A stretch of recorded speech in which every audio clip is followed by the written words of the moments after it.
On today's Apple Daily, Go Mac, an update. Microsoft Office 2021 gets a one-off plan. 5G got so real, Apple is hiring 6G engineers. Notification Squad. A little channel update. Apple e-readers. More on transitions. Apple game controllers. And Apple VR gaming. For the latest Apple news, rumors, and leaks, every weekday at 12 UTC, join us in the iCave. I'm iCaveDave and I simplify Apple so that everything just works for you. And if you want the latest Apple news, leaks and rumours, every weekday at 12 UTC, like this video, subscribe to the channel and ring the bell so that you don't miss a thing, and you can join our notification squad. Update on those coming later. And you're all bullying me about it. It's not fair. But let's get straight into it. Go Mac follow-up. We've had such a great response when we talked about the adverts that people have created to go up against Intel Go PC ads. A few people were actually including their own ideas for more, so here's what we're going to do. If you have an idea for one of these, post them up in the comments, just the text with hashtag GoMac. So whatever you think could be if you're doing this, then you're not on a PC. Post them up, make them as silly as you want, keep it kind of PG-13 at worst, and I will turn them into actual adverts, which we will share on Monday's show. Just a little bit of fun. Let's make something a bit different. They might go out on my Instagram account and stuff like that as well. So as long as you're happy with all that, post them up. Hashtag GoMac down in the comments. And also, Dennis W. mentioned in the comments that Apple should bring back the I'm a Mac ads, the old Mac versus PC stuff. So I completely agree, but I want to know, who would you cast as Mac and PC in 2021? Just get the old guys back, or is Justin Long now too old to be the cool Mac? Should we have someone younger as Apple Silicon Mac versus Intel Mac's Justin Long? Let me know your fan castings down in the comments. Microsoft Office 2021 for Mac is coming soon, and you can buy it, not subscribe. This year, Microsoft will offer a flat rate purchase option for its Office package, and it will be coming straight to the Mac too, according to a number of sources.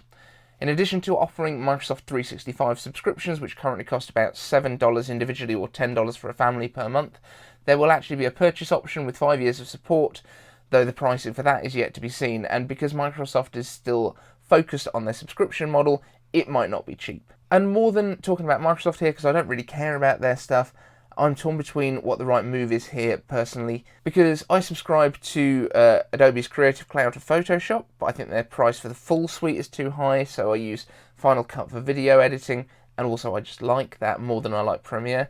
And I think software as a service works for keeping developers on the ball with providing constant support and updates, whereas when you buy a piece of software, there's very little kind of incentive to keep it current, keep improving it. And I do kind of resent when a company kind of charges me for software and then charges me for the next version as well. So I'd like to open this one in the comments as well. I think a lot of people prefer to be able to buy software, but let me know which one you prefer, paying for the big updates each time or a small monthly price to stay current. I think I'm swaying towards the second. 5G just got so real that Apple is hiring 6G engineers. In anticipation of probably 2030's 6G rollout, or at least that's when it's being projected right now, Apple is posting job ads seeking wireless systems research engineers for current and next-gen networks. These roles are based at Apple's campuses in Silicon Valley, presumably Cupertino, and also San Francisco. This is our first indication that Apple isn't going to be late to the table here, but wants to be at the forefront of the next generation rollouts, even being a part of planning what that technology could become. As a part of the role, one responsibility is listed as participating in industry and academic forums passionate about 6G technology. It's actually possible that 2021's iPhone range this year could be exclusively 5G compatible as well, because if the rumoured SE does come to fruition, taking the body style of the iPhone XR but with an A14 and 5G inside, Apple could actually discontinue the old SE and the 11 just so that everything is in line with that 5G. And I know that there would be people that miss Touch ID, but as that looks like it's coming to the iPhone 13 or iPhone 12s range under the display, I don't think that would actually be a bad thing. And if Apple was to get rid of their old Touch ID model at the lowest price and bring it back at the top of the range, that could be a good way for them to sell more phones. And I think Apple likes selling a lot of phones. So Notification Squad, and this is just becoming bullying, you guys. This is not really fair. So let's throw them up. So the first one, Hippopotamonstro sesquipediplophlan iCave. iCave, I guess at the end. Thanks very much. So again, this has been made up for me. Thanks. And Kunkavan by Bidet Sajafagus Good Sajagafajadigi Sajaf Seifaja iCave. And I know that second one was Lego Vlogger. You're a mean person. Don't know who the first one was, but please stop it. Let's just have real people subscribing now. I feel victimised and abused. So let's get into some iCave answers. I love to do these bits. Suvik Mukherjee asks, do you want to be a full-time YouTuber once your channel gets a sufficient number of subscribers? So there was a bit of chat about this in the comments as well, with people saying no, because obviously if they change algorithms and stuff, it can all fall apart. And I get that, but actually rather than being a full-time YouTuber, I would prefer to be a sort of thought of as a full-time creator.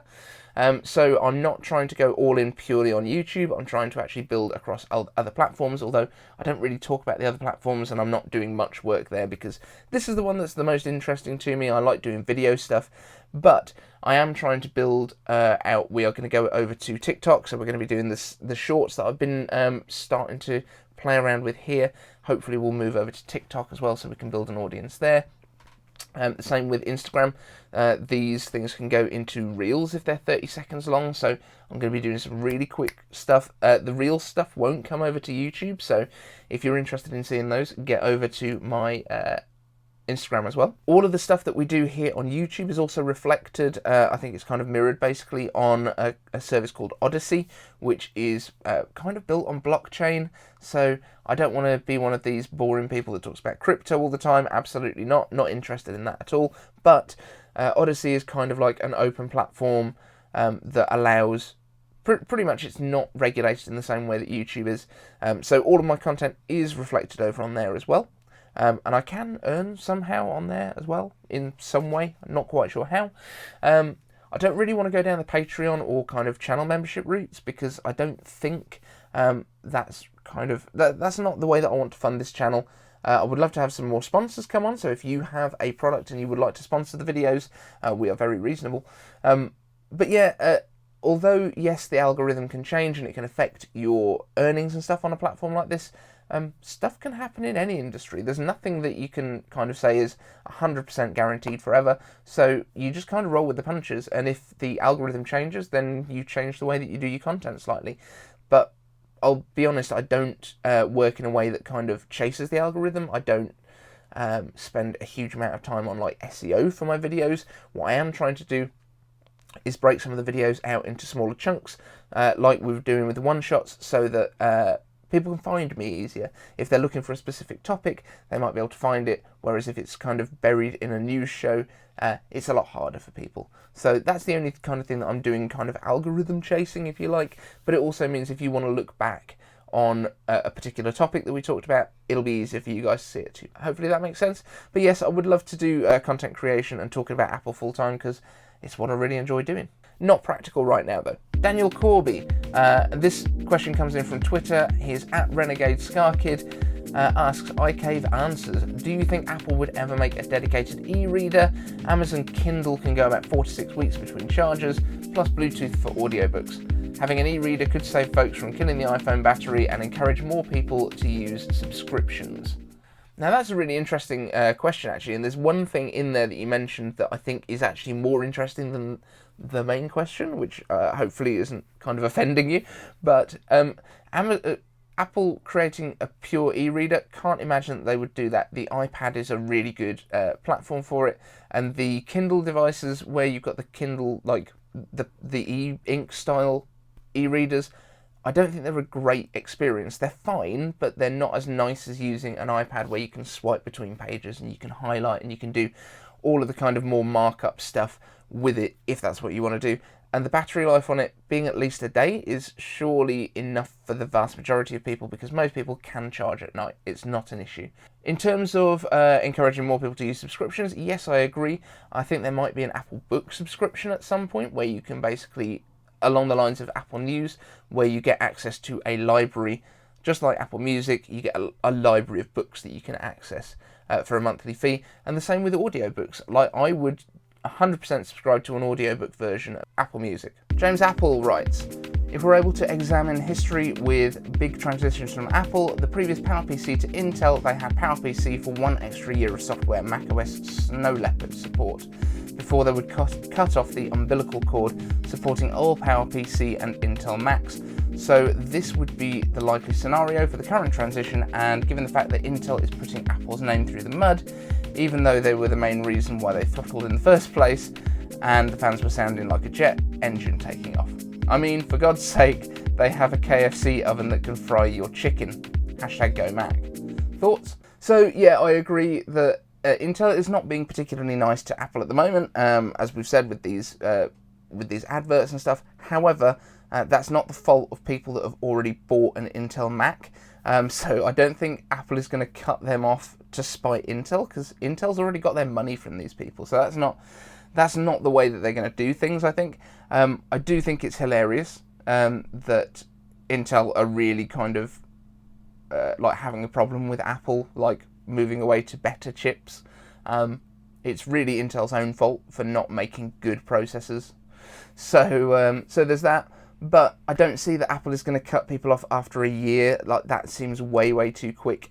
At the time when PowerPC went over to Intel, there was a much smaller user base. There would be absolute uproar if Apple was to give like 1 more year of software support. But I could see it being like 3 years of OSs maybe, and then the rest of it just becomes like security updates and stuff. Like, that could well happen.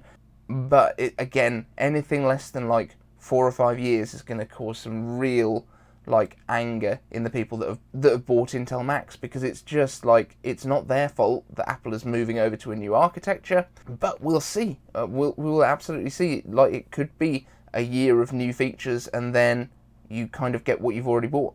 You know what I mean? So we will see. But I have to say, James, yours is already going into one of our new adverts. The Waff Ball asks, will Apple be making a gaming controller, or just leave that to Microsoft, Sony and others? Now, if Apple is actually making big moves into the gaming market, there has been talk already about gaming controllers and stuff from Apple, which I would be really interested to see, because if you look at what Apple's done with things like even something simple like earpods, when Apple introduced the earpods, I think with iPhone 5, Apple and Johnny Ive, they had a full video of Johnny Ive explaining how they'd studied the ear and how it was the perfect fit for the vast majority of ears. And to be honest, everyone looked at it and went, that's the weirdest thing I've ever seen, and then tried it, and most people, it was a really good fit. And if Apple was to do something like that ergonomically with a controller that you're going to hold in your hands for a long time, they might come up with something that's completely different to what other people have done in the past that actually works way better. And I can't imagine that they're going to do it if they can't add something interesting. But if Apple is going down the route of doing full-on gaming stuff, yes, they will bring out their own controller, because it makes 100% sense for them to have a first-party option that is kind of, this is the best experience you can get. But if you have a Microsoft or a Sony controller for an Xbox or a PlayStation around, you can use that too. So that's the way that I think they would do it. I don't imagine we're going to get a controller bundled with Apple TV, even if that goes down the gaming route. I think it will be a case of, if you've already got a controller, great. If not, here's one that you can have. I could imagine it being something along the lines of what happened with Steam, where it's got like a touchpad section, like a trackpad for your thumb, rather than being like a D-pad controller. That could give really nice precision control. I don't know though. That would be one of the thoughts I would have. I would think they would also put in motion control accelerometers, because they literally build that directly into most of the chips now, so all makes sense. If they do bring one out though, I would think about $100 is probably where it will be pitched. Andrew Hornback asks, so with the push for a VR headset powered by an Apple Silicon chip, doesn't it make sense for Apple to pick up, or at least invest in, a gaming studio or two to ensure that there's a library of content available? Consider how being able to run the same code base across multiple devices, iOS devices, macOS devices, could open up a lot of possibilities and revenue streams. So yeah, 100%, like, I do imagine that they would either build their own internal game studio, which right now they haven't got as far as we know. Some of the people that have been working on Apple Arcade possibly have already got contracts with Apple to do stuff like this, to bring those kind of games to a VR headset, to Apple Reality, whatever it's going to be called. because Apple's obviously already working closely with these arcade studios, they're paying for the games in advance rather than letting them kind of hope that they're going to make enough money back. But I do think that arcade is possibly partially Apple doing some research into what kind of games are popular with their demographic and what kind of stuff that people would want in a VR headset. Now, I can't imagine that first-party games are going to be things like Call of Duty. I can't imagine that Apple is going to want to go down the kind of first-person shooter kind of stuff. We might end up seeing something like paintball as an alternative that they build in just as a technology demo, maybe, where it's kind of less violent because it's using paintballs instead of murder. Yeah, I could certainly see Apple investing in some studios in the same way that they've done with Apple TV Plus as well, because the Apple TV Plus content is not kid-friendly, it's not family-oriented particularly. There's some very adult themes in there, so they could well do that as well. How many game studios would you need to make something like that viable? I don't know. It would obviously be open to third parties as well, I assume, but maybe not in the first year. Maybe it'll be something like that where even when it becomes open to those people, Apple's going to have their own first party stuff first, because if you tell everyone, like, we're releasing this in 3 months, nobody's going to have anything ready. Games take a long time to develop, so they're going to need some first party stuff going on, or at least to already be working with people who can create stuff that could work in the same way as first party, maybe the developers that are doing Apple Arcade right now. So, some great questions again today, guys. Don't forget you can leave any questions you want down in the comments. If you want to join the notification squad, hashtag notification squad, and make sure you've rung the bell. Don't forget to include all of your Go Mac slogans that I can turn into some adverts. We'll have some fun on Monday. And also, who would you cast as the new Mac and the new PC? Let me know in the comments. It's going to be busy down there today. And don't forget, I've replied to every single comment. Thanks so much for watching. See you in the next one.